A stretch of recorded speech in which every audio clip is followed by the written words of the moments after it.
Rachel Becker. Happy to be bringing you some Big 12 softball tonight. And Rachel, as we get ready for tonight's game, let's take a look at what happened last night. Going in the second inning, and kind of were able to do so consistently. Yeah, Oklahoma State poured it on offensively. They got a nice little run here on the first and third play. And then also a few big swings. This one, Amanda Hassler with the home run. And then Audrey Schneidmiller with another home run. And then Rosie Davis coming up big with 2 outs. Another home run here to pull the Cowgirls up 6-0. And then on the other side of things, Ruby Malin was as dominant as she's been all year, averaged 2 strikeouts an inning for most of her outing. Malin had the Cougars swinging at balls out of the zone all night long. She tallied up to 8 strikeouts last night. We're going to see her out again in the circle today. Interested to see if the Cougars are able to make an adjustment offensively. Cowgirls, in addition to getting the shutout, out-hit BYU 10-1 in that game. That one hit was just an infield single. Again, you saw the power from Oklahoma State. They'll be looking to continue that, able to score in a lot of different innings. Coach Gajewski was happy about that. Now, to do that, they're going to have to face off against a pretty good starting pitcher in Gianna Mara. She did not start yesterday for BYU, but did come in later on in the game. Mari's the lefty came in last night, pitched well in her couple of innings, and I'm excited to see if she can carry on that momentum today. And like I said earlier, just looking to see if the Cougars are able to make a couple adjustments off Ruby Malin and avoid those drop balls. We'll see what Ruby Malin can use in her arsenal to maybe try to keep the Cougars off balance a little bit today as well. Starting lineup in the first inning coming up when we return.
Back here in Stillwater, about ready to head to the top of the first. Here's a look at the visiting Cougars lineup. Acosta, Bennett, Owens, Schuler, who was really hot coming into yesterday's game. Morrow, Brittingham, who's moved down a little bit in the lineup this evening. Tavita, Townsend, and Mansfield. And they're going to be trying to solve the puzzle of Ruby Malin. And Rachel, for Ruby, really a chance to kind of continue to inflict the stress that she did yesterday. If you can keep BYU at bay these first couple of innings, you have a chance to really just roll that momentum on through. Exactly. And Ruby Malin last night, we saw her getting so many swings and misses on her drop ball. She was locating it on the inner corner for a lot of those righty hitters. And so today I expect her to continue dominating with that drop ball until BYU proves that they can lay off of it. And then I think Ruby's going to try to work in her rise ball a little bit more and maybe throw a little more off speed today. But that's the gift of Ruby Malin. She has so many tools. She's so accurate with that drop ball that she can dominate on that one pitch and then come out today and kind of give a totally different look to the BYU offense. How about 110 strikeouts to only 30 walks on the season? Those are some very, very strong numbers, and Malin steps into the circle to get us started on a warm. Friday evening in Stillwater. Off the mark with ball one, Acosta. Hitting the leadoff spot yesterday as well. Went 0 for 2 with a walk and dribbles this one foul.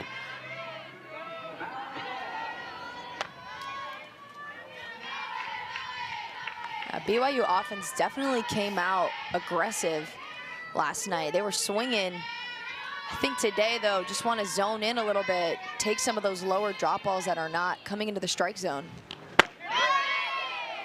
We talked about this some yesterday, but Coach Eakin has basically said they have permission to strike out. They don't have permission to strike out looking, and 7 of the 8 strikeouts against Malin yesterday were swinging. However, in that early portions of the at-bat, you maybe you take a couple of those drop balls, even if they do hit at the knees for a strike. There's a swing and a miss on an elevated pitch for strike 3, and that's something we talked about with Coach Gajewski yesterday, Rachel, is Ruby's ability to mix things up, and she's added some stuff to her arsenal.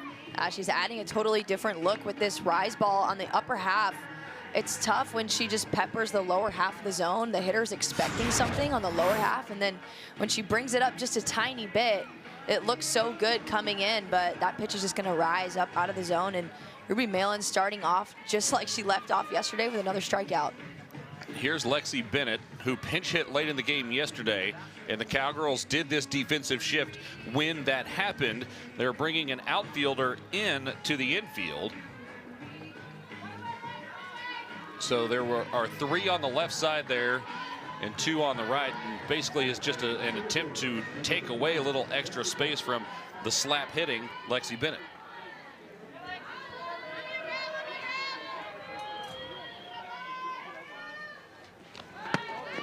Tried the bunt, but missed. I think this also shows the trust that they have in Malin in the circle to not give Bennett anything on the inner half that she could potentially pull into that right field huge gap out there. You know she's going to be trying to hit that outer half of the zone and just get Bennett to get an easy ground out to that left half or even up the middle. Now that they have an outfielder out there. As a hitter, does that make you kind of lock in and say, hey, she's going to throw something away here? Yeah, I mean, you're definitely thinking that. And, you know, they're trying to pitch you into the shift, right? And so if I'm up there, I'm expecting something on the outer half. I'm just going to try to hit a line drive into that left center gap. Still a wide open gap out there. I think that's your best chance. Just low with that one, so a 3-1 count here to Bennett.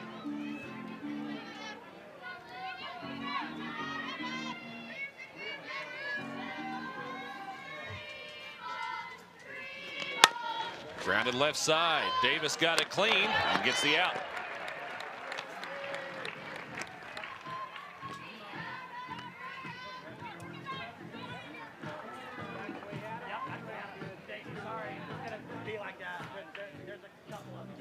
Could hear from Coach Kenny Gajewski there, hey, that's going to be the plan as they work through the slap hitters when they come through the lineup. Now, that being said, they're spaced out a little differently than yesterday. Yesterday, those were mostly pinch hitters for Coach Eakin that came in and were slappers. They're a little more distributed in the lineup today. I kind of like it, too, mixing it up a little bit, trying to maybe get some base runners on ahead of Lily Owens and Haley Schuler. Try to get them some more RBIs potentially. So the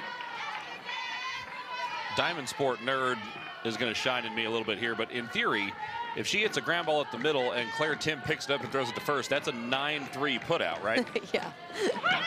Even though it's a pulled ground ball, or well, a ground ball to the left side of the infield. 1-1 count here to Lily Owens. Owens was 1 for 3 hitting in the 2-hole yesterday.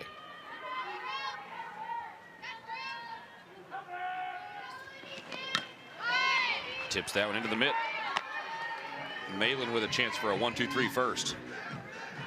And Owens yesterday had that little soft ground ball in the 5-6 hole, and that ended up being the only hit of the game. They didn't even get anything out into the grass yesterday. Swung on and missed for strike 3, and Ruby Malin continues a dominant streak. A scoreless outing yesterday.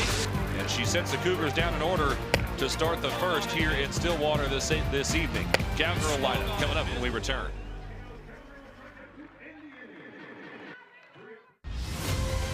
Oklahoma State Athletics is committed to remaining highly competitive in the new landscape of college athletics. And now more than ever, you can make the difference. A donation to the Posse Excellence Fund is the best way fans can support our mission. All gifts will go directly toward benefiting our student athletes. Make a difference today at okstate.com/posse.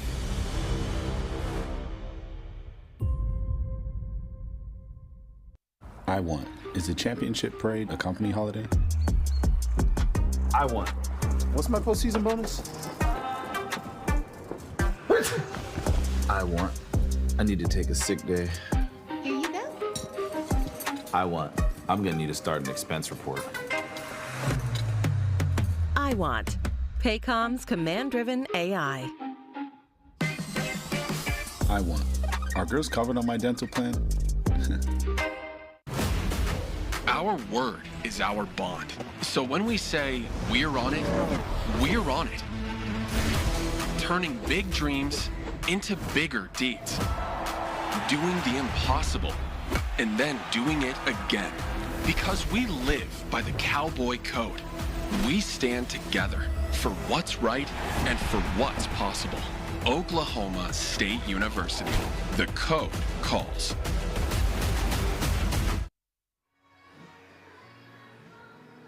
We head to the home half of the first. Here's the Oklahoma State lineup.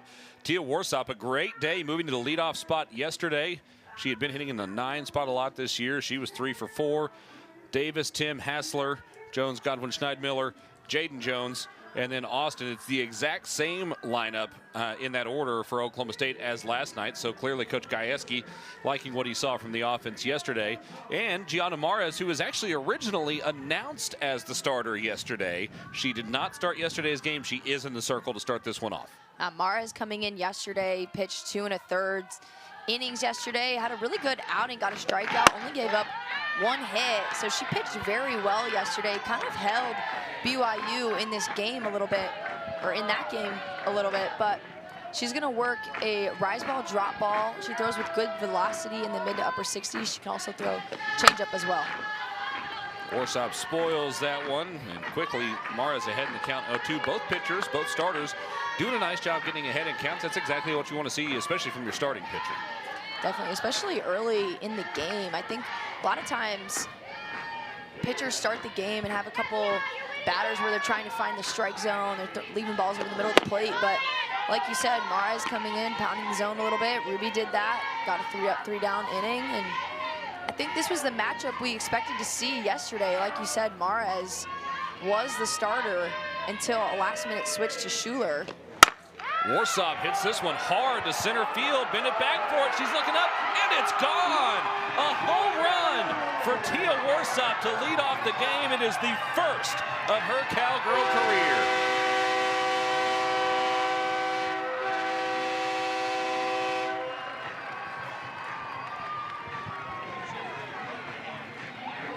Tia Warsop with 2 strikes goes up and gets this pitch actually right over the heart of the plate. She just connected perfectly.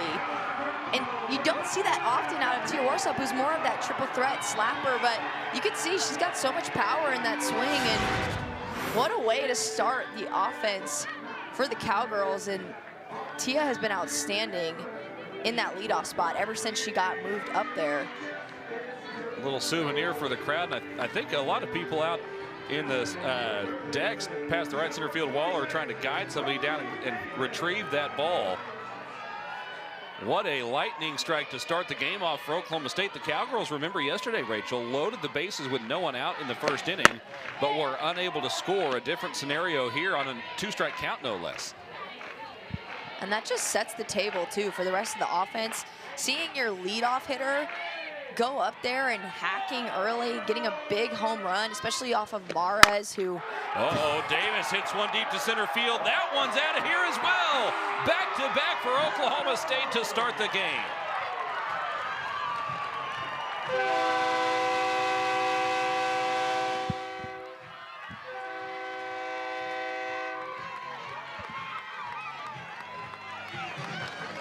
The fans absolutely loving it. The Cowgirls came to swing the bats today, and in a big way. These pitches just right over the heart of the plate. That one a little bit elevated right in Rosie Davis's wheelhouse. She knew it off the bat. Almost the exact same spot, too, as the Tia Warsop home run. And that couldn't have scripted it better for the Cowgirls to start this game. We'll have a visit in the circle here for BYU, and you mentioned it. Those were both just, I mean, center cut. Rosie Davis homers for the second day in a row. And a powerful start for this Oklahoma State offense. You can almost feel the weight lifting off the shoulders a little bit. Oh, yeah, that just takes so much pressure off when you can come in and get a couple of runs early, especially back-to-back home runs. Looks like we're getting a little substitution over there in right field. Schuler coming in maybe to start in the bullpen. I know that Coach Eakin, when we talked to him, he mentioned that Gianna Mares does have some of the best stuff on the staff. She's got a lot of movement, and when she's on, their team is super competitive. But sometimes she struggles to find the corners of the zone consistently, and that's when they know that it might not be her day. And Claire Tim certainly capable of hitting one out as well. She takes strike one. Tim also leads the team with three triples this season. And she's trying to keep the good vibes going in that third base dugout. Shoots that one down the left field line, and it's down for a base hit. Tim will hold at first, a hard round. Oh, that ball came all the way back to the first base bag. She'll stay there with a well-hit single. A nice little piece of hitting there from Claire Tim just to keep the momentum rolling in this first inning. But also shout out to Lily Owens out there in left field. She made a great backhanded stop on that ball that could have easily gone to the left field wall. Claire Tim with an easy stand-up double on that play, but she made the stop and able to keep Claire Tim only at first base with a single. That is hit hard on a line to right field, and down in front of the right fielder. The new right fielder is Tavita. And the first four batters have all reached, all on hard hit balls. I can't even update my score chart fast enough with these Cowgirls today. They're just coming out swinging hard. They're seeing some good pitches early over the heart of the plate, being aggressive and connecting well so far. Aubrey Jones, who's celebrating her birthday today, suddenly stands in with a chance to do a lot of damage. She hits a hard grounder foul.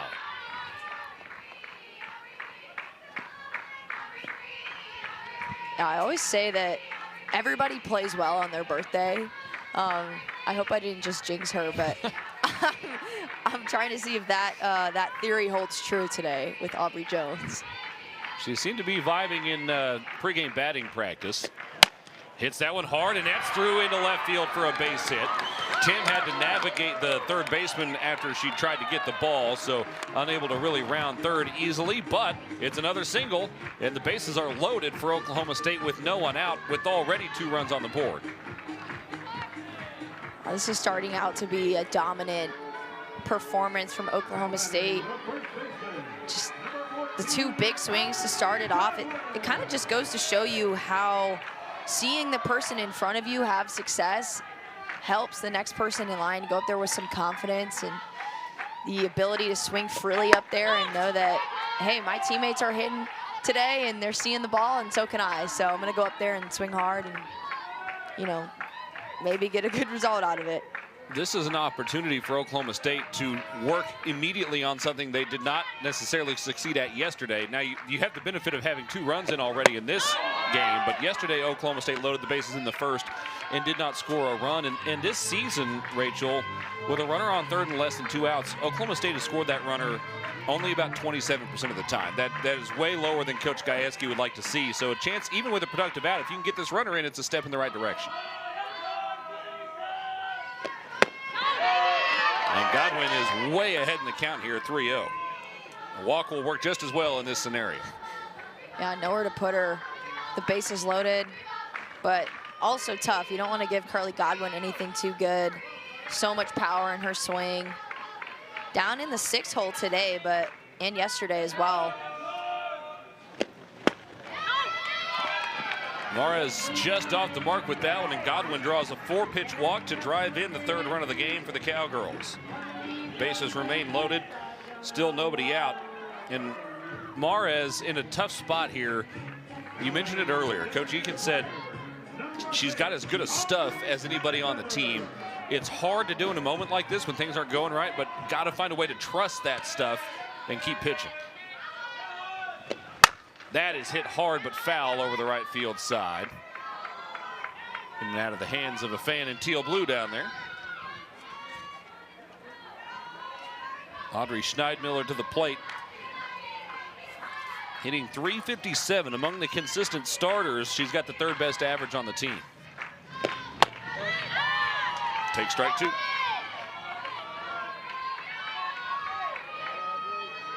What's your 2-strike approach here, Rachel? Now that you're down 0-2, but again, bases loaded, nobody out. Again, bases loaded, nobody out. You're just gonna be up there, protect the plate a little bit. Look for something that you can get good barrel on. Any 2-strike count, you're gonna do that. And I think with the bases loaded and nobody out, it gives you a little more confidence in this situation. But you still want to stay zoned in and not get yourself out, most importantly. Liner to right at Tavita, who makes the grab. Runners tag from 2nd and 3rd, and both advance safely. That's a well-hit ball that was caught, but it's a productive out, and that's exactly what we were talking about a moment ago, Rachel. Yeah, nice job there by Schneidmiller, just doing what she can to fight in that at-bat after going down 0-2. She takes this pitch out to the outfield, still hits it really well. You know, a lot of hitters would see that and say, oh man, I got out, but you still hit the ball hard, hit a line drive, and got to run in, most importantly. And you know, next time you come up, if you do that same thing, chances are that could drop in as a hit. Counts as a sac fly, too, so it doesn't go against her average. Runners on the corner still with only 1 out in what's now a 4-0 ball game. That is hit hard towards center field, but it's run down by the center fielder, Bennett. The runner at 3rd, Jones, tags and scores, and Oklahoma State has put up a 5 spot here in the 1st.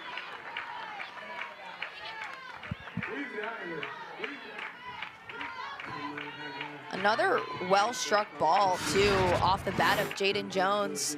This one out to center field, pretty similar hit, just a nice hard line drive, deep enough to allow Aubrey Jones with good speed to come in and score. Oklahoma State offense is doing a great job in this game, just getting runners on, moving them around, a couple of home runs. Really can't complain if you're Coach G right now. J.L. Austin is the 9th batter of the inning for Oklahoma State, and statistically, there are 2 outs on the board, but the Cowgirls as a team are currently 5 for 5 at the plate and have driven in 5 runs. Still a runner on first and 2 outs here in the bottom half of the 1st.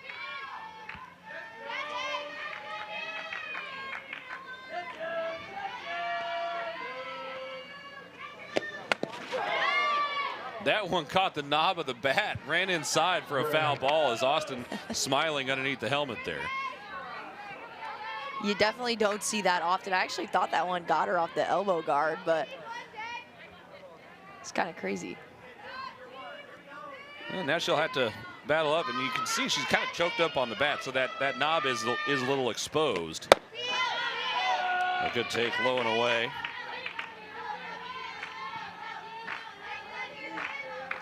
Every ball that's been hit has been hit pretty hard in this inning.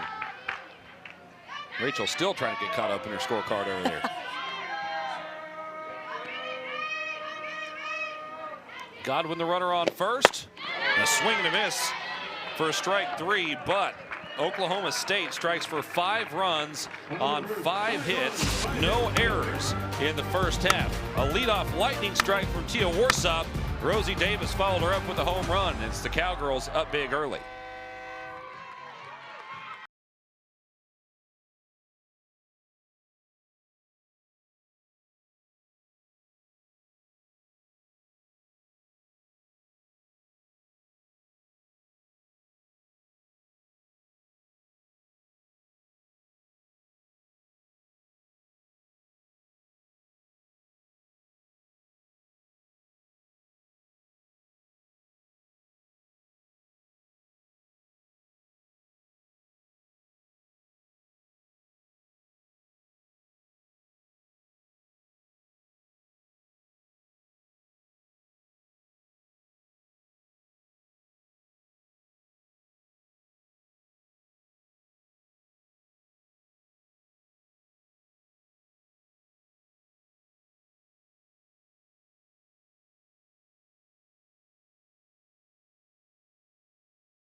Oklahoma State up big after the first inning, heading to the top of the second. And it is, the bats started hot. The temperature is hot as well. It's literally a record high today for Stillwater, Oklahoma, beating the previous by 3 full degrees. 1907, that was a minute ago, Rachel. So temperatures unseen around here at this time of year in a long time, but apparently the Cowgirls don't mind. Cowgirls don't mind. The fans are out here sticking it out through the heat. I'm just grateful that it's a 6 o'clock start today, and tomorrow I'm a little nervous because we have a noon start. I think it's supposed to be even warmer. It's going to be a hot one tomorrow as well, so fans got to make sure you're staying hydrated, and girls too. It's they were trying to get the music turned off, I think, on the PA system. Yeah, this is a good day to have one of those water cannons out on the decks in left field, although I'm not sure they got them all reloaded in between Tia Warsop and Rosie Davis's home runs. Ruby Malin going back to work. Ball one misses just low to Haley Schuler. Schuler started the game in right field. She came in presumably to go to the bullpen. We were just talking about there's no one in the bullpen. It could be because she's now hitting. Exactly. I would say prepare for that at bat first and foremost, as she is one of the most consistent hitters on this BYU team.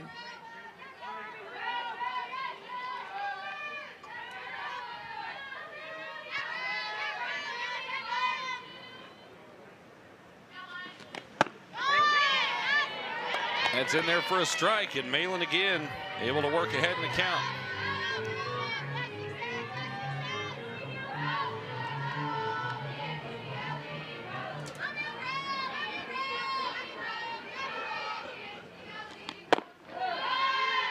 One, two, just off the mark. Schuler trying to be a little more patient. 5 pitches was the most that any batter saw in the first inning against Malin, so Schuler will have matched that on the next pitch.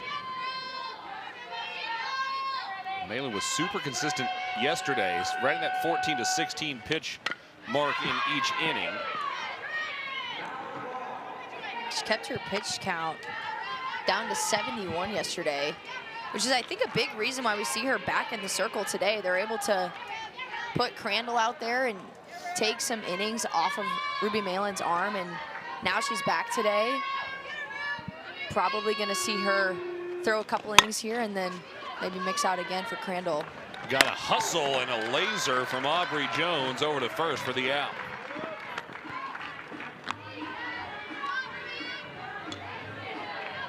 That's just Ruby Malin using her drop ball.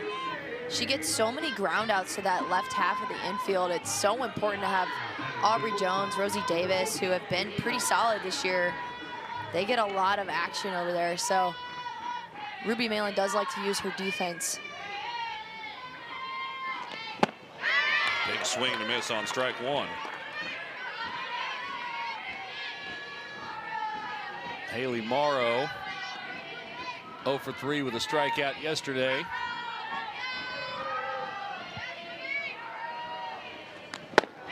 Swings through strike 2.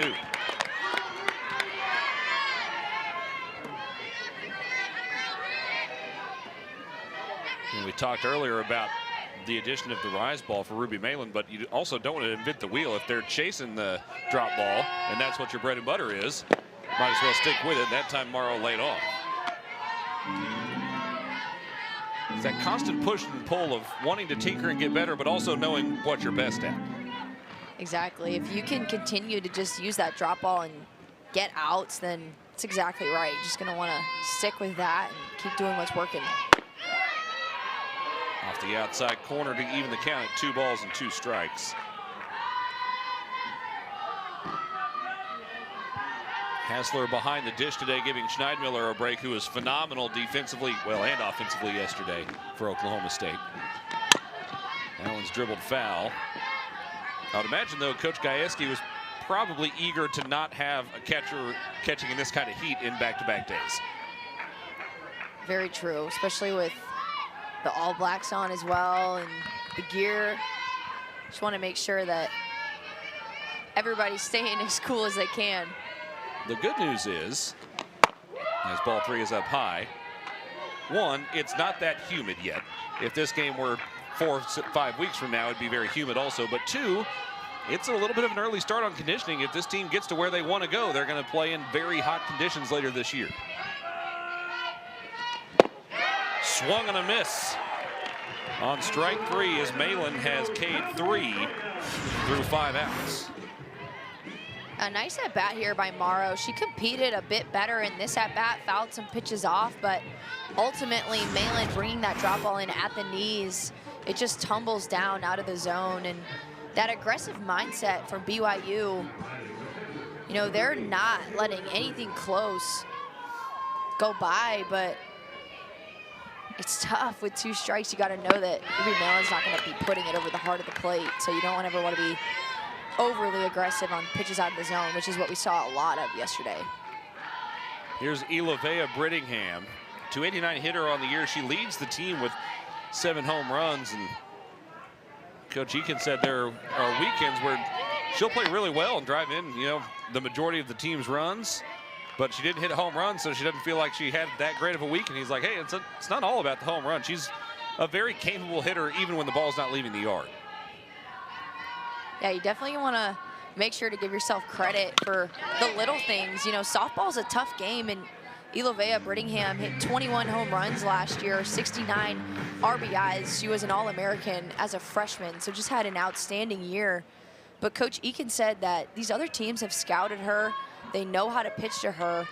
And so it does become tough coming into that next year, knowing that other teams have film. And, you know, it's easy to get in your head and have these expectations, but you really just do have to focus on the little things and give yourself credit for still leading the team in home runs and RBIs this year, even though maybe your average isn't as high as you're used to. Spoiled the 1-2 off the netting.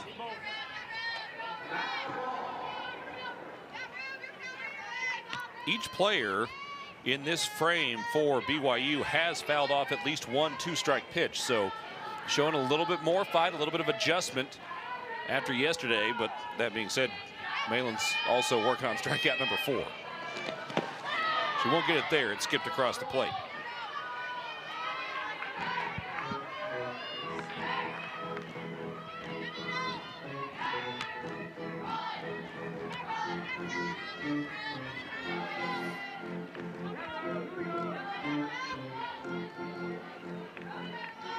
Two count to Brittingham. Trying to become the first base runner for BYU today, but she swings and misses at strike 3. And Ruby Malin picking up right where she left off yesterday. 4 strikeouts through 2 frames. And the Cowgirls, already leading by 5, head back to the bats as we head to the bottom of the second. At OG&E, we know seizing your day starts with us keeping your power on. It's why we're creating a smarter grid for you that can stop power outages before they happen. And it's already making a very real difference. Last year, our energy grid was up and running 99.94% of the time. With this new technology, your power stays on more than ever. We'll never stop investing in reliability because at OG&E, we energize life. Brahms is bringing the heat. Introducing Brahms' new spicy chicken sandwiches. Flavor this good just can't be beat. Brahms' crispy, tender, spicy chicken delivers just enough kick to ramp up our original recipe. Get it regular or club style with crispy bacon and American cheese. Add on Brahms sauce for that extra burst of heat, and you have spicy chicken sandwich perfection. Because nothing is better than Brahms.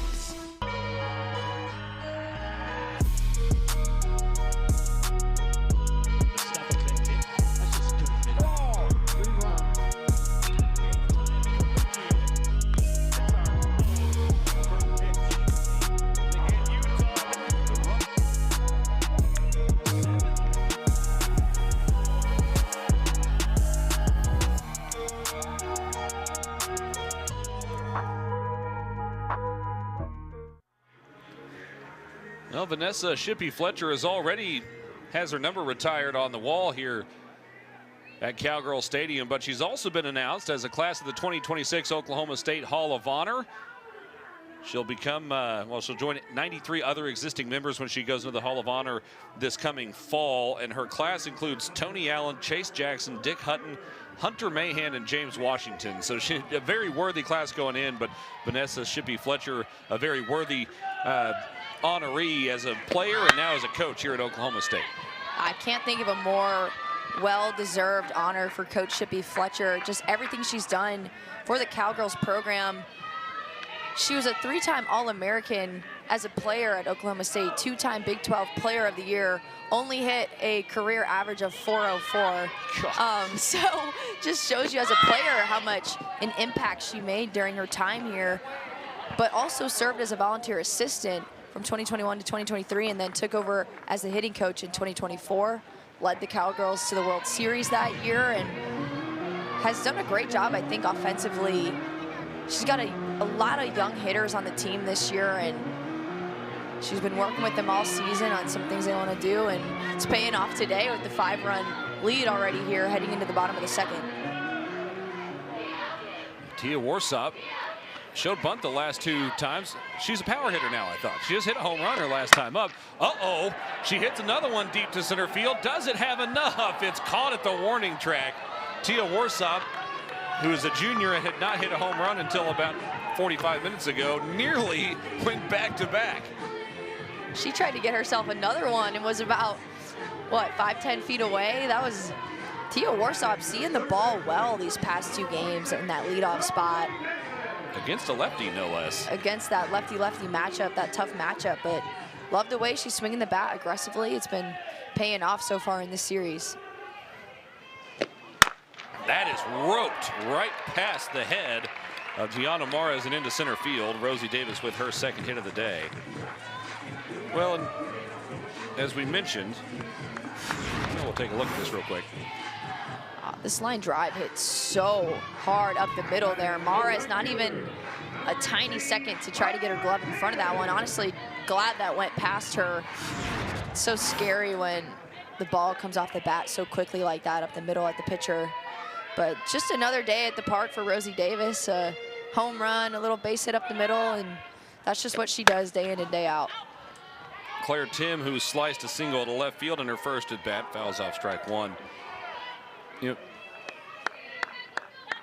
Vanessa Shippey Fletcher has certainly come back and made a big impact as a coach. That is something that Kenny Gajewski has preached since day one of being the head coach here, is creating a family atmosphere and something that players want to come back to.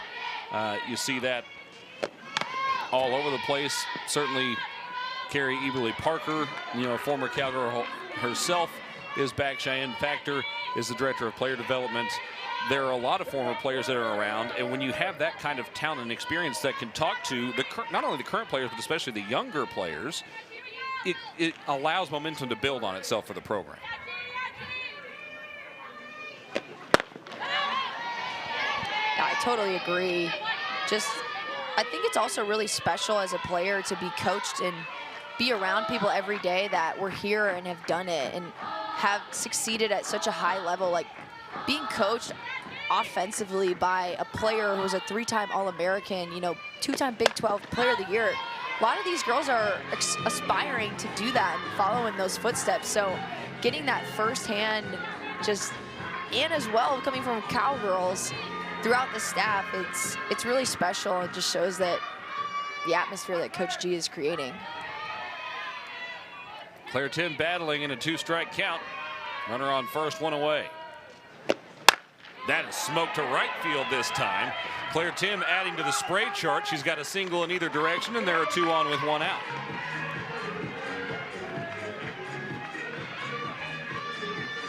It's just Claire Tim being aggressive, hitting it where it's pitched, whether that's to left field or right field. She's such a consistent hitter. She's got really quick hands and is able to do a lot of different things at the plate. Honestly, not sure how Tavita was able to see that in right field. She might have been playing that off of feel as much as anything else, because that would have been hit straight into the sun.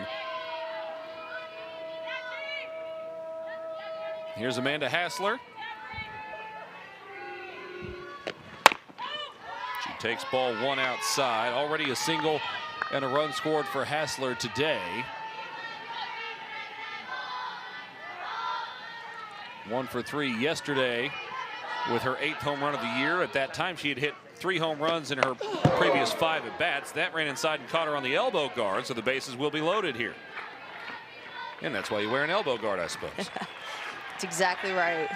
It's definitely not a fun place to get hit. This one just getting away from Mares a little bit on the inner half. Good job, though, by Hassler taking one for the team, especially off the elbow guard. But yeah, a little scary situation here for BYU again. Bases loaded, only 1 out.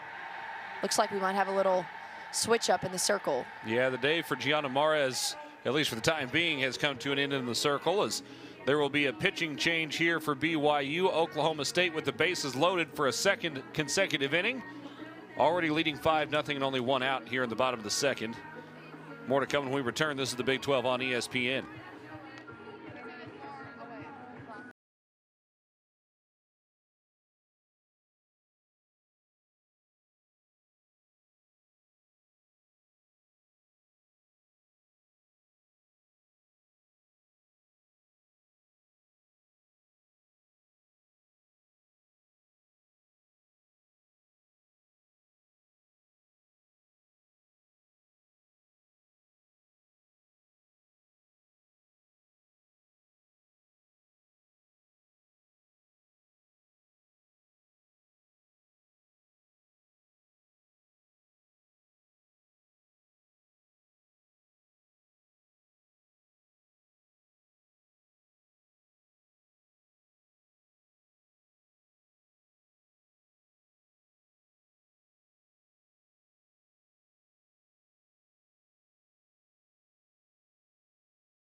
The new pitcher entering the game will be Haley Schuler. Schuler took the loss in yesterday's game. 3 2/3 innings, 9 hits, 6 runs, 5 earned.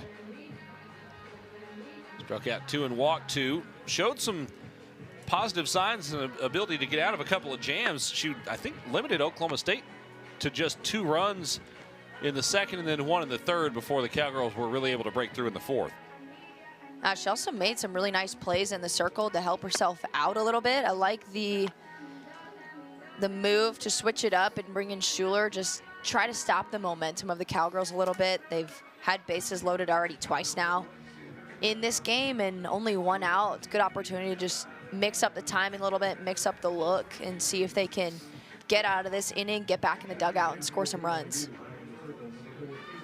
Schuler will face the 5, 6, 7 hitters here with the bases loaded for Oklahoma State. Aubrey Jones, the birthday girl, due up first. She had a single and a run scored in the 1st inning.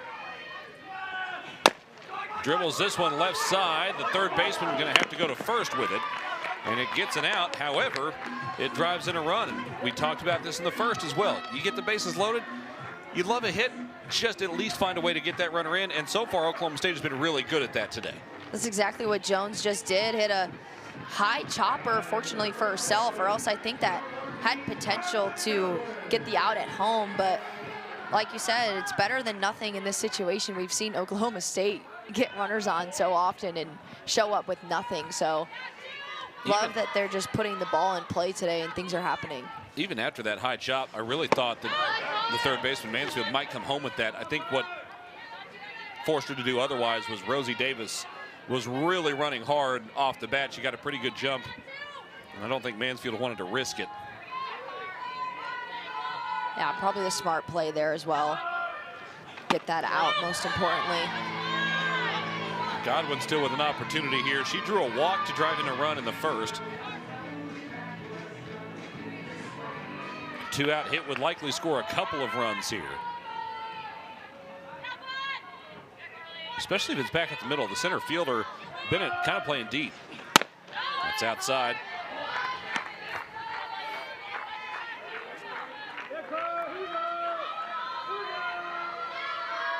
Gonwood's 2nd on the team with walks with 14 after drawing 1 earlier today.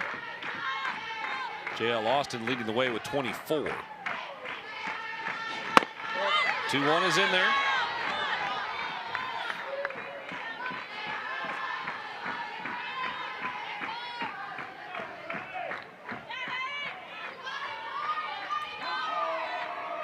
You can literally hear the energy, too, in the Oklahoma State dugout today. They're fired up to have already put 6 runs up. They went in for ball 3, and it's a full count. And there was decent energy yesterday. It felt like maybe a little tense energy, though, and today it feels a little more free. 5 runs in the first inning will do that, I suppose.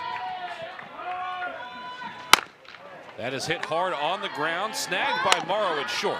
And she gets it to first cleanly to retire Godwin for out number 3. But the Cowgirls put another run on the board. 6-0 Oklahoma State heading to the top of the 3rd.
BYU coming back to the bats in the top of the 3rd, looking for some offense. And largely this year, offense has come from a sizable group of underclassmen. A lot of sophomores and freshmen that you see here. And they've all had a pretty big impact on this team. Some of them were already planning to. Some of them kind of forced into action, but they've stepped up to the plate.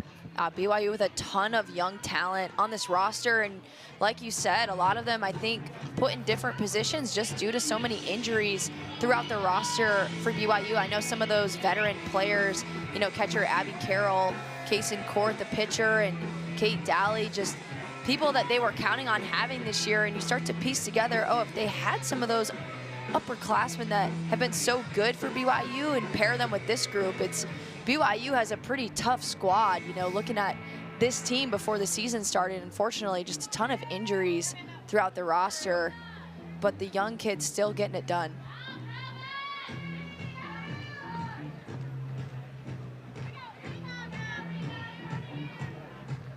Rita Tavita, who originally was listed as the DP today for BYU. She had since moved to right field. Will lead off this frame.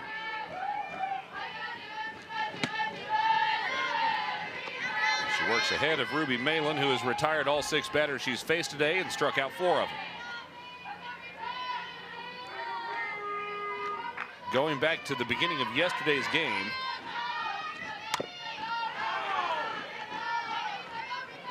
she has now struck out a dozen batters, and the only hit that she's allowed was an infield single. I don't know what I did with my scorebook from yesterday, but I'm not sure there was a fly ball out to the outfield yesterday even. It was a lot of ground balls and strikeouts for Malin yesterday. Not seeing any during Malin's outing. 1-1 is grounded right back to Malin. She looked a lot calmer making that play than I would have as she gets the comebacker and gets out number 1.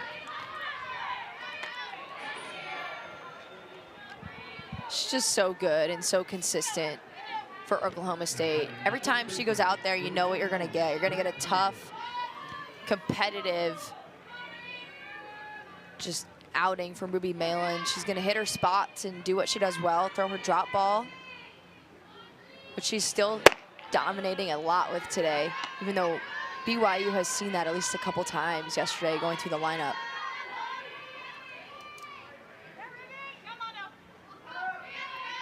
Malin has started behind each of these two hitters here in the third. That's a little unusual. Missed that one inside. And Townsend ahead 2-0.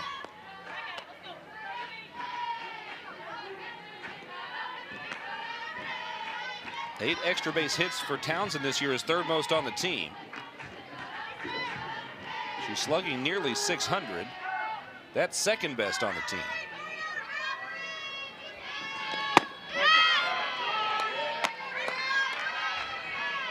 Check that, I was off by one. She's third in that category as well.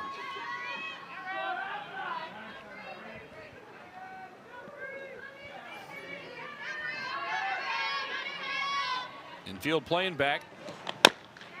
Chopper, foul for Rosie Davis. And you get another 2-strike count. Ruby Malin hunting strikeout number 5. I wouldn't be surprised here if she goes with another drop ball in that inner half. She's been so successful with that pitch. That is fouled back to the netting. Keeps Townsend alive in the count. Malin entered the weekend 7th in the Big 12 in strikeouts per 7 innings. That number has gone up. But she was 11th in the country in strikeouts overall and first in the Big 12.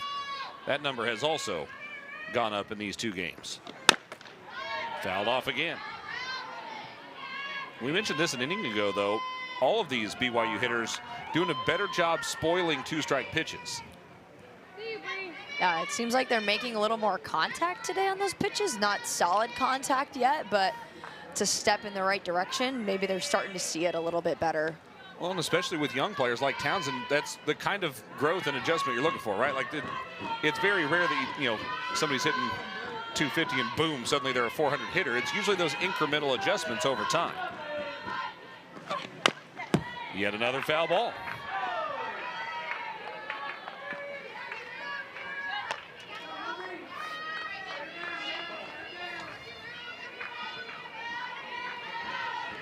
Coach Eakin encouraging his sophomore first baseman, trying to battle through this at bat.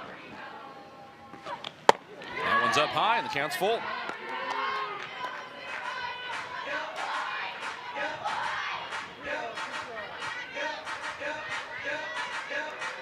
Looked like Malin was maybe trying to elevate that one, but didn't get it close enough to Townsend for Townsend to really consider swinging at it. There's another foul ball. I think this is the best at bat I've seen from BYU. Definitely today, maybe even yesterday as well. Townsend, I like the way she's fighting and taking some of those pitches that Ruby is trying to get her to bite at, like that rise ball. It's a tough pitch to lay off of, especially with 2 strikes, knowing that, you know, coach wants you to go down swinging, if anything. So you're already trying to be aggressive.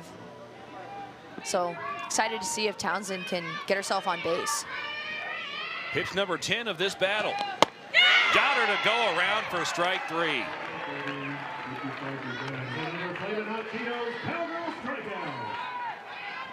And that just shows you how good Malin is, going up in the top of the zone with the rise ball again.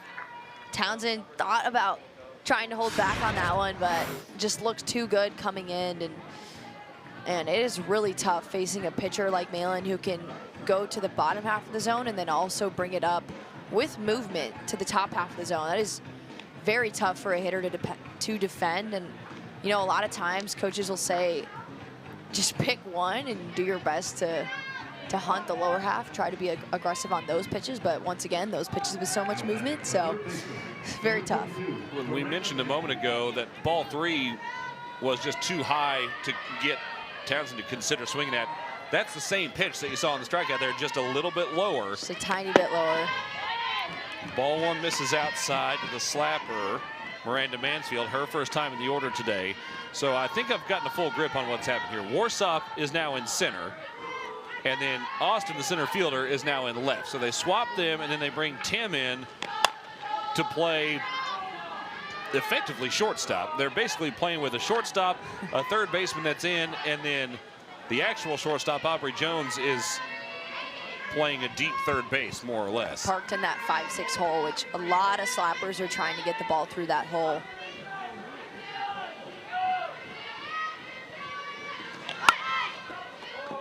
Bunted foul.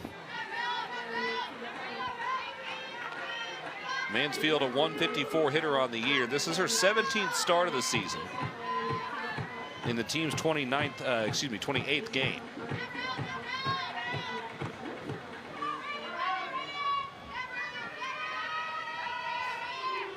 One-two. Dribbled foul behind the plate.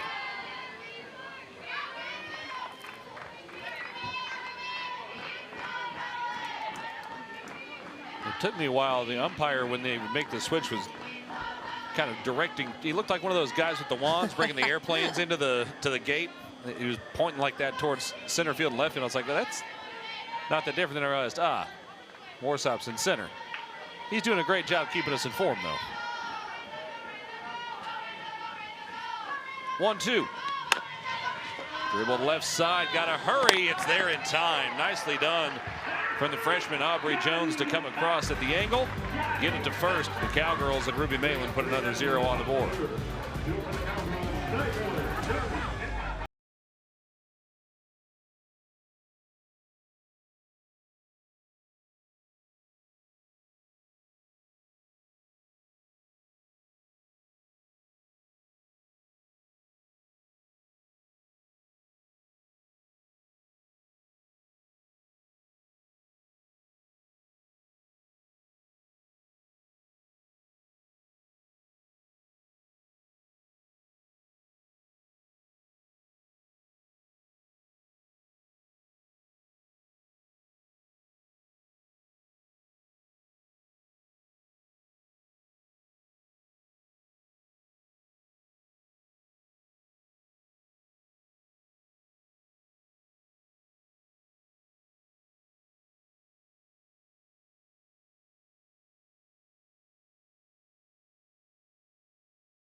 Oklahoma State trying to even its Big 12 record with a win today at home against BYU.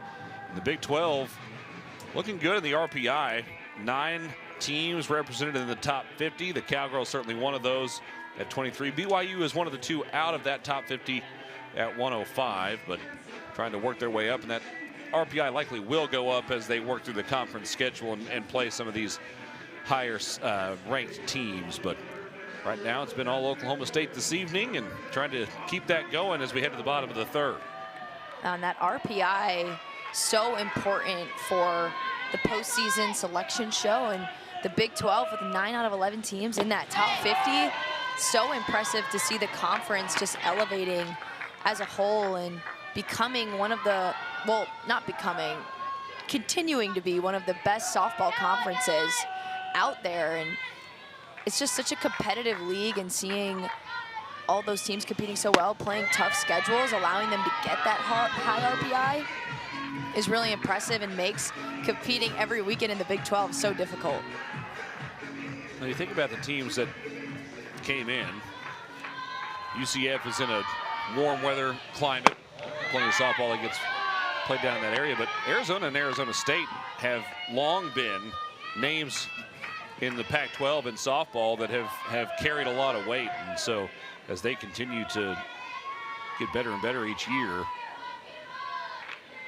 conference is going to just continue to get better. That's hit hard back at the middle. Over to get it was the second baseman Acosta, one away. It's amazing too, thinking about some of those Arizona schools like Utah, who we're used to seeing near the bottom half of the conference, elevating this year to sweep Arizona State in the Big 12 conference opener, and just be in that top 50 RPI is so fun. It makes it so competitive throughout the conference. You never know who's going to get the win on any given day. Here's Jaden Jones. A line out to center field for an RBI sac fly in her first plate appearance today. That first inning, even the outs were hit hard. Haley Schuler, though, has been able to settle things in. She's retired all 3 batters that she's faced. And there's a called strike to even the count at 1-1.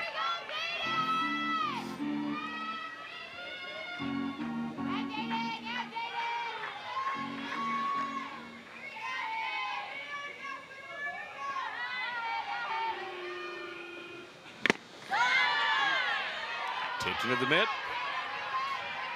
Jones works ahead. Or sorry, Schuler works ahead of Jones.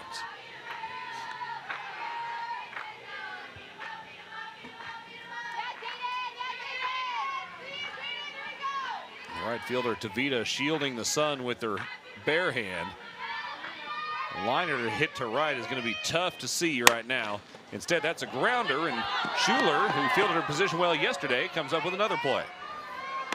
Schuler's so athletic in the circle. It's fun to watch her jump off the pitching mound and go get those ground balls. She wants those outs, and she's just a great athlete. We saw her out in right field. When she's not pitching, she hits. It's amazing to see a player like Schuler being so successful in the circle and at the plate, and also defensively out in the field. Being able to do all of those things at such a high level is really impressive. J.L. Austin, the freshman out of Owasso. Works ahead 1-0. She struck out in her first at bat. That was against Mares. This is her first time seeing Schuler today.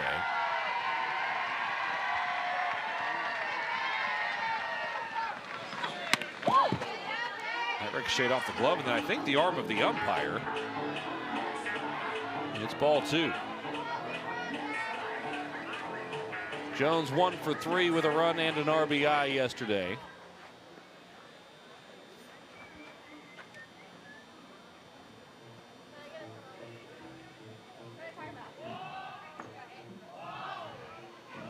Quick pause here. I think giving the umpire a chance to recover. I think he wore that somewhere, maybe on the wrist. Looks like the trainer coming out. Check on him.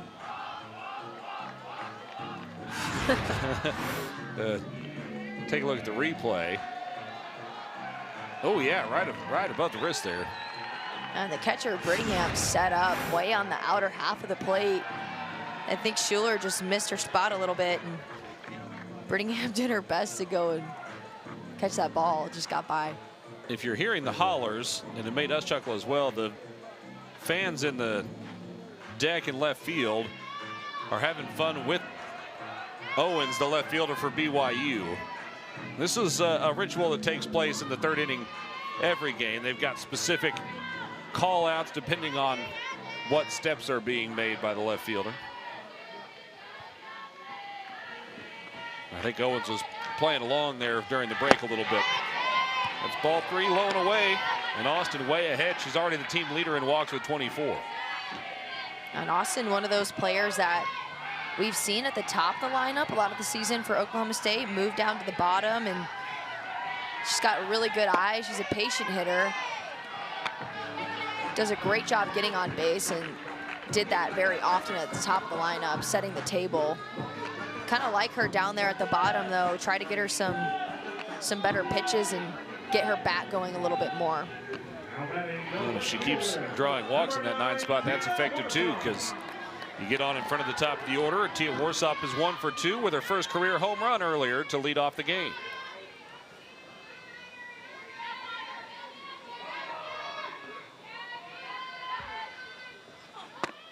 Swing and a miss. Austin on the move. She'll get there easily. And she regains the team lead in stolen bases with 9. Warsop had tied her yesterday. And that is what we call a swing through steal. Tia Warsop up there took a big hack, way above the ball, just to keep the defense set in their position and give Austin some time to steal that bag. She doesn't need much time. Nope. Warsop tried to hold up, but our third base umpire tonight, Jim Bertuzzi, said she went around. So it's a 1-2 count. Warsop will have to fight in a 2-strike count. Schuler looking to put a 0 on the board for the first time tonight for BYU, just off the mark.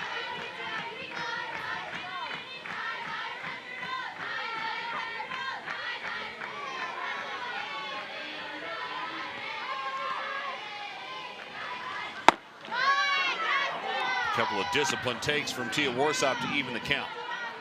Those are tough pitches to take on that outer half, low in the zone. Schuler has such a good drop ball, and as a lefty, those pitches are really hard to take because honestly, I feel like they get called a lot on that outer half.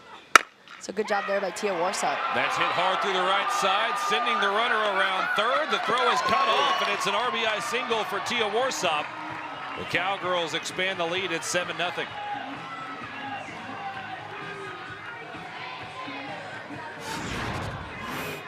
A good piece of hitting here by Tia Warsop. Schuler brings that drop ball back inside, and Tia just goes down and gets it, punches it through the infield, exactly what you want to do.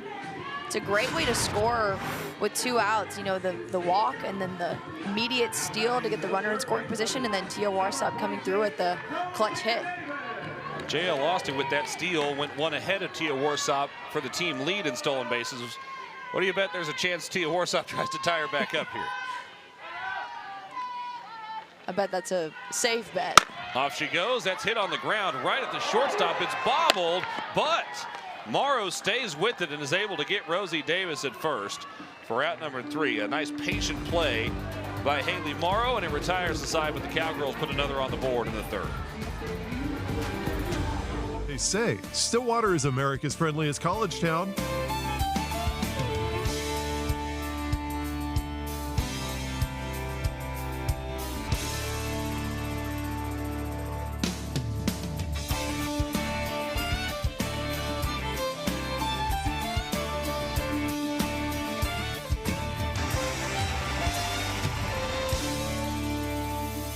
Find out why Stillwater is America's friendliest college town. I want. Is the championship parade a company holiday? I want. What's my postseason bonus? I want. I need to take a sick day. Here you go. I want. I'm gonna need to start an expense report. I want. Paycom's command-driven AI. I want. Are girls covered on my dental plan? Everything we do at BYU begins and ends with our students in mind. The most important work we do is building our students spiritually and intellectually. Strengthening each student's faith and testimony in Jesus Christ has always been a part of BYU's mission. You've entered to learn. Now go forth to serve.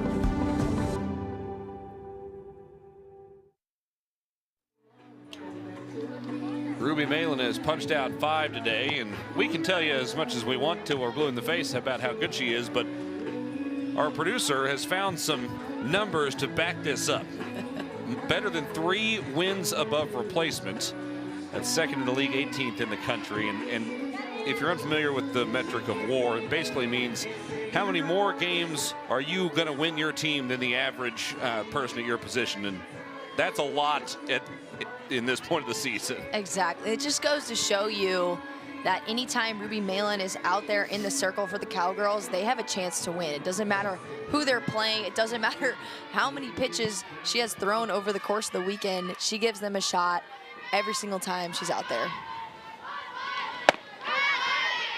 Her first pitch is a called strike to Danica Acosta at the top of the order.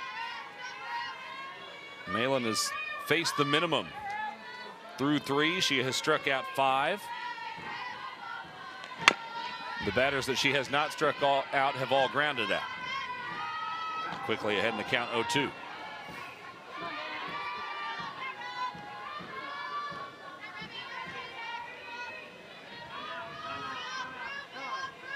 time called. Kenny Gajewski is out to talk something over. I doubt we're going to see a big defensive shift in the middle. I was wondering if that's what it was going to be as well. Maybe for. Umpire going to talk to Coach Eakin now, maybe.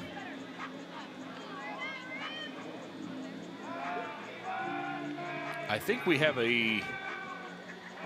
Oh, is he just notifying maybe that the outfielders had switched back because Warsop's back and left now and Austin's in center? I guess so. And I'm assuming they're going to come back for the number 2 hitter, Lexi Bennett, coming up. That would be my guess. That might be why he went out to notify now. There's ball 1.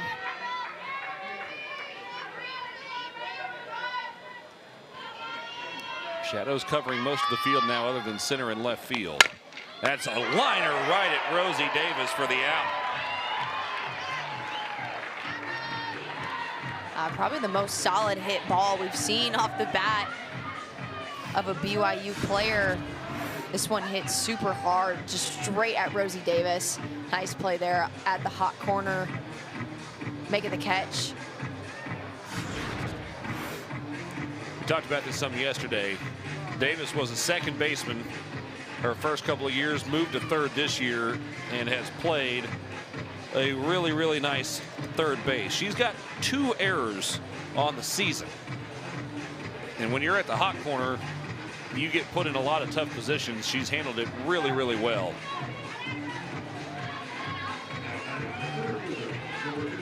She's been such a leader, too, on the infield. A couple of younger players up the middle. A dribbler. Oh, and another nice play from Rosie Davis. Honestly, that's a pretty good spot to put that ball against the shift. I was going to say that was going to take a perfect play to get Bennett out. She's got a ton of speed. This ball deadened really well, but Rosie Davis just going and getting it, fielding it off of the 1 foot, making the throw on the run. How about Ruby Malin moving out of the way, too, like recognizing, hey, the shift is there for a reason. I don't need to go try to get this ball. Exactly. That could not have been more textbook from Rosie Davis.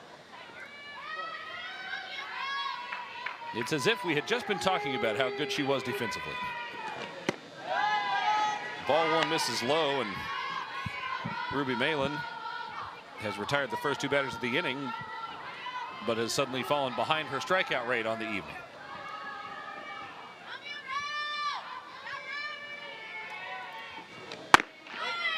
Just off the outside corner for ball 2 to Lily Owens.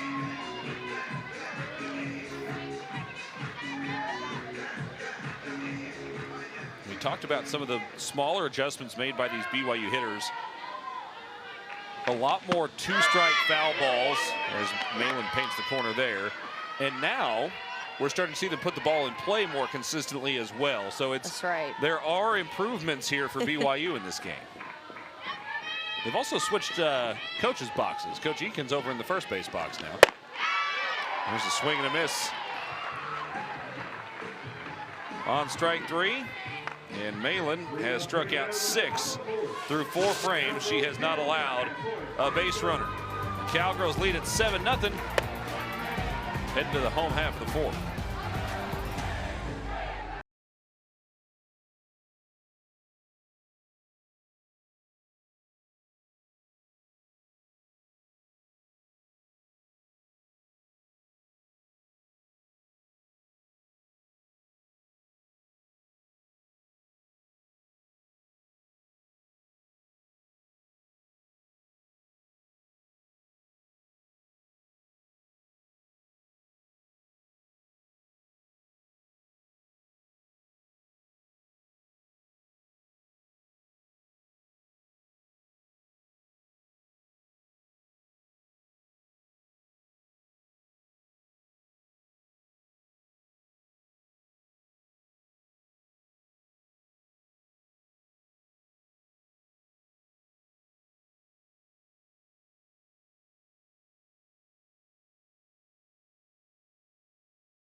Golden hour is upon us in Stillwater on a Friday evening. And the sun has been shining upon Oklahoma State's softball team today as well. They've scored in each inning, including a big 5-run first. A bunch of zeros on the board defensively for the Cowgirls as BYU has struggled on the offensive end. Oklahoma State got it going early. 5 runs in the first inning. That is a huge momentum boost for the Cowgirls. Claire Tim hits one high and deep to left field, but not deep enough. A late adjustment, but Owens makes the catch. One away.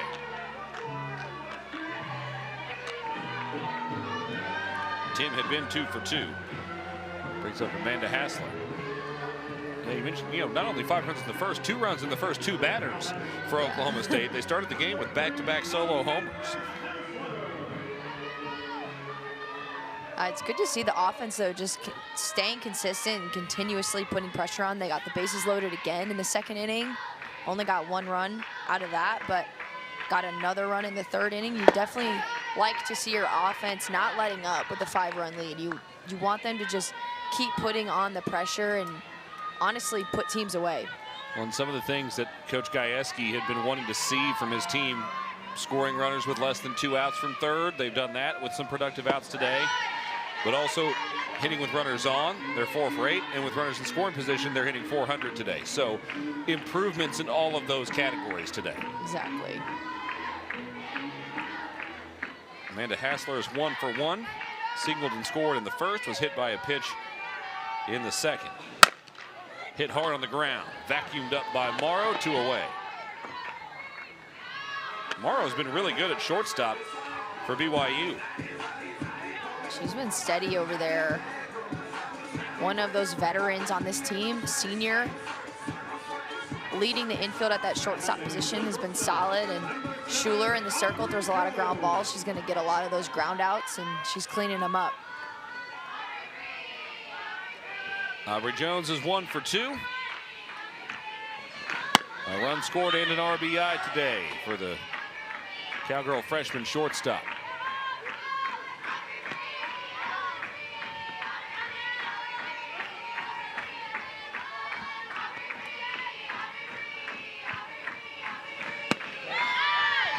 Floats in for a strike.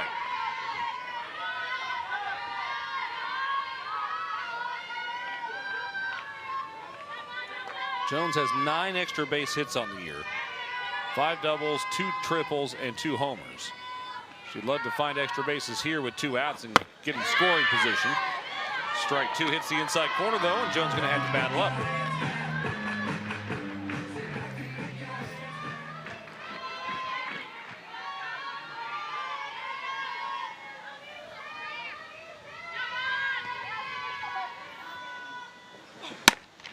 On the ground. Schuler gets it again. And for the first time today, BYU sits the Cowgirls down in order. A 1-2-3 frame on a fly out and a couple of ground outs. And we head to the 5th with Oklahoma State leading 7-0. Power. It's more than what lights our homes. It's what you do with it. And you do wonders. That's why we work every day to make the way we bring you power even better. Because every moment matters, so we're making your power even more reliable. The way we live is changing, so we're making your power even smarter. And as your energy needs change, we're working to keep your rates as low as possible. All to make your power go further. At OG&E, we energize life. That voice inside is wiser than you know. It'll teach you to care for others first, and yourself second. Let your boots show where you've been, but your character shows where you're headed. The greatest thing it taught me was to give more than I take. But you gotta listen to your own voice and create your own legacy. Registering as an organ donor saves lives. Learn more and register at lifeshareoklahoma.org.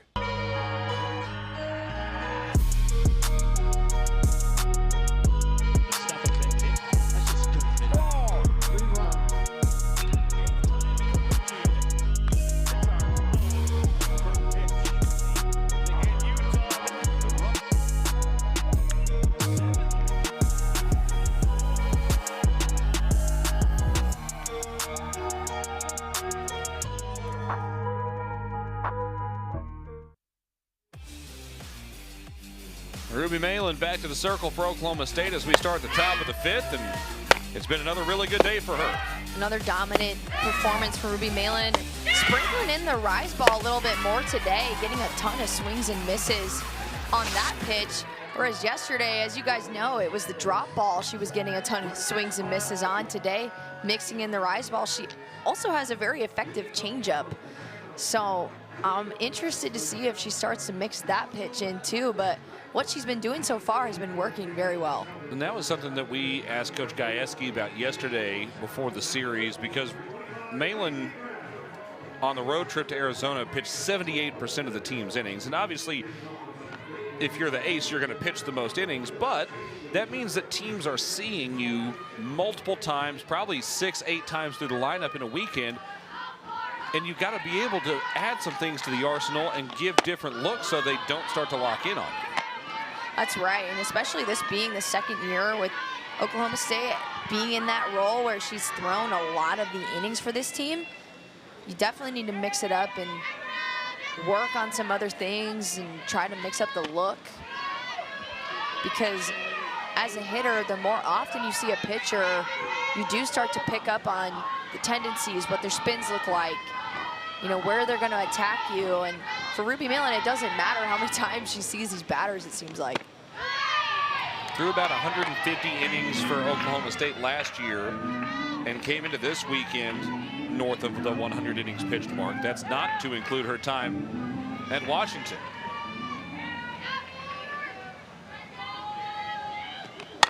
Schuler on the ground. And a quick play by Aubrey Jones after Davis couldn't quite get to it at third. Cowgirl defense made that play look, I think, a little easier than it probably was. I love the way that Rosie Davis made a great effort at that play, but made sure not to tip that one, let it go off her glove, and let Aubrey Jones behind her just gobble up that ground ball and make the out. The left side of the infield has been outstanding this series, and so important for a pitcher like Malin who gets them a ton of ground balls. Malin with 6 strikeouts. 1, 2, 3, 4, 5, 6 ground outs, all of which have been to the left side or one back to herself in the circle, and then 1 line out also to Davis at third. The 1-0 is fouled off by Haley Morrow. Morrow again playing a nice shortstop this evening herself, but trying to get something going on the offensive end.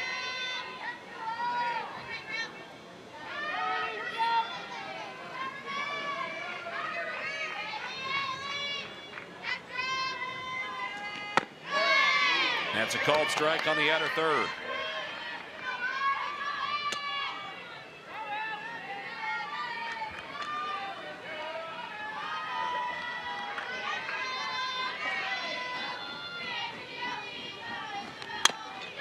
Staying alive, Morrow throwing the bat out there at it. I'm not sure how she even touched that pitch there on the outer half.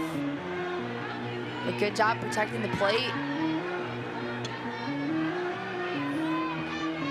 You know Ruby's not going to throw anything near the middle of the plate in this count. This feels like drop ball low and in. It was a drop ball, it grounded to short again. Jones on the mark again.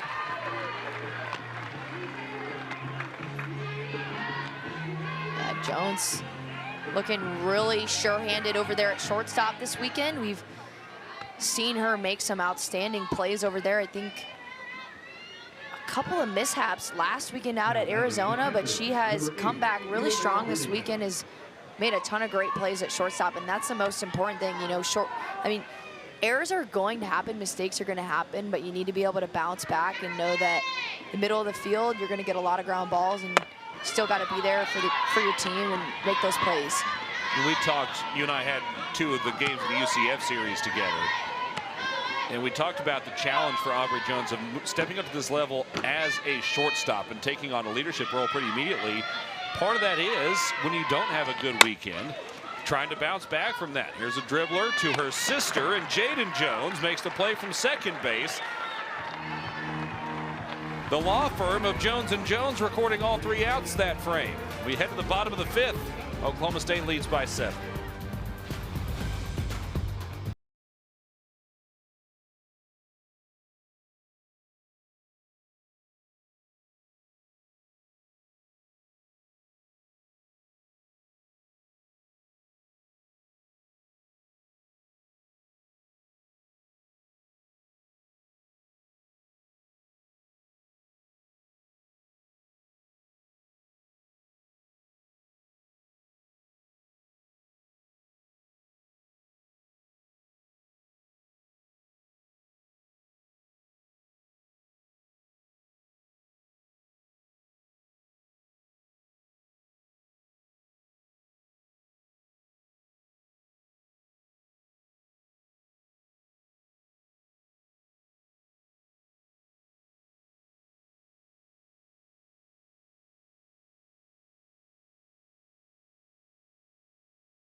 Carly Godwin will lead off the inning for Oklahoma State.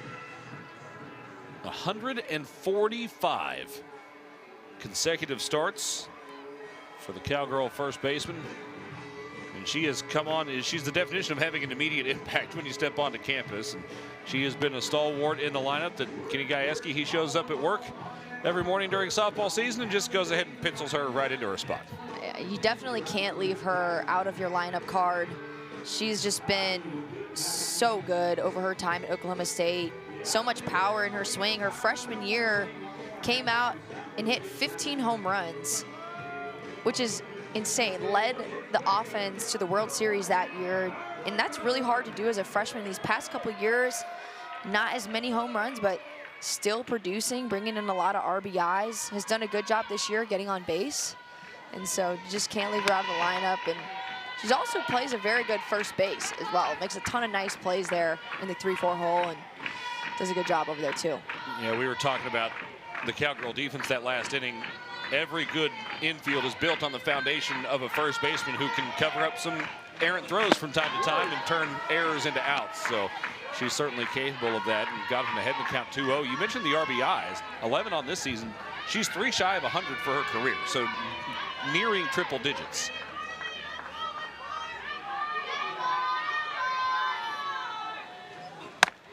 That is ripped but foul.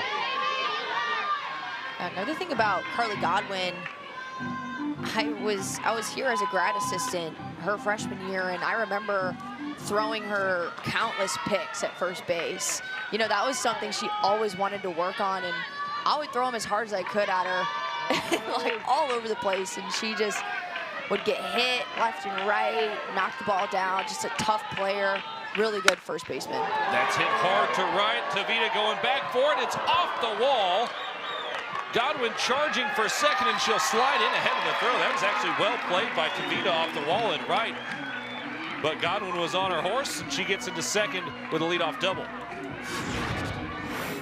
Godwin here taking this pitch on the outer half, exactly where she should, to the right half of the field. That pitch a couple feet away from going over the wall and ending this game, but what a great way to start the inning for her. Leadoff double, putting her team in a great position to bring in that last run.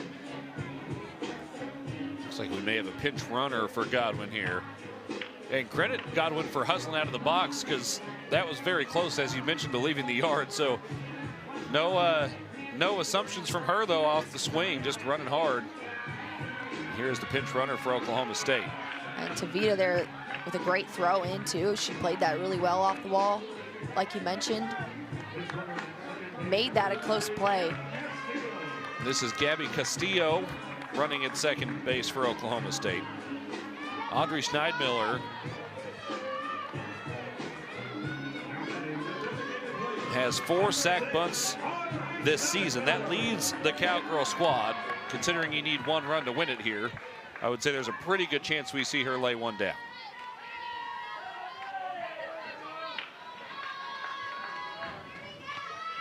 Oklahoma State entered the weekend 19th in the country, 85th in the country with 13 sacrifice bunts.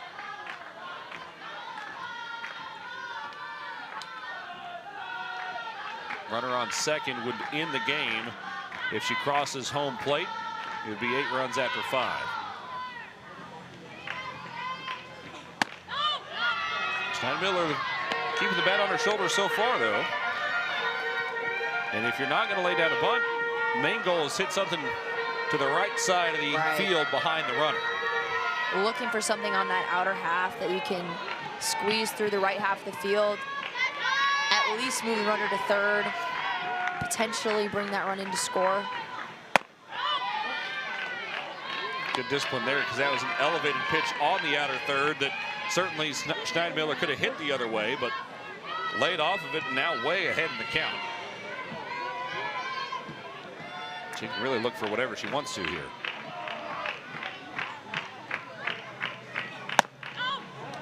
Outside for ball 4. So Schneidmiller reaches for the first time today. She's 0 for 1 with a sac fly, RBI, and now a walk. We'll have another pinch runner. Miller exits as Libby J.Hughes enters the game this time.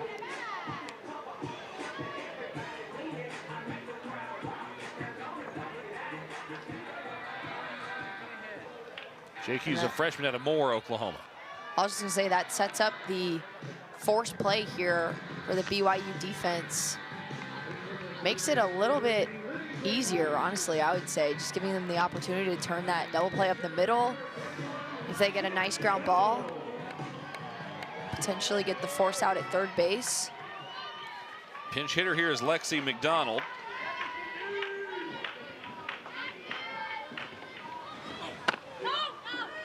She takes strike one.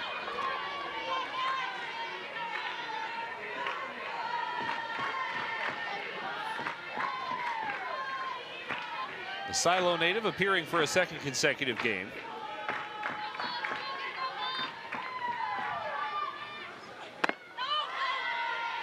That one's off the mark to even the count.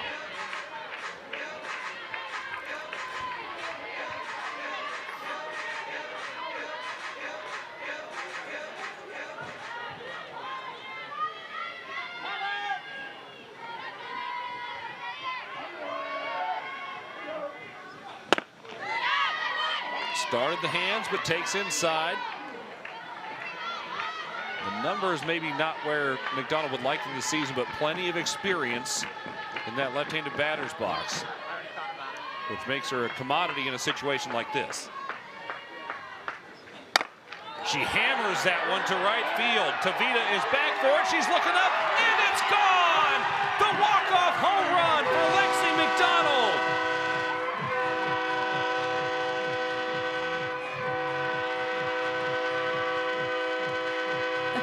Strutting it into home plate.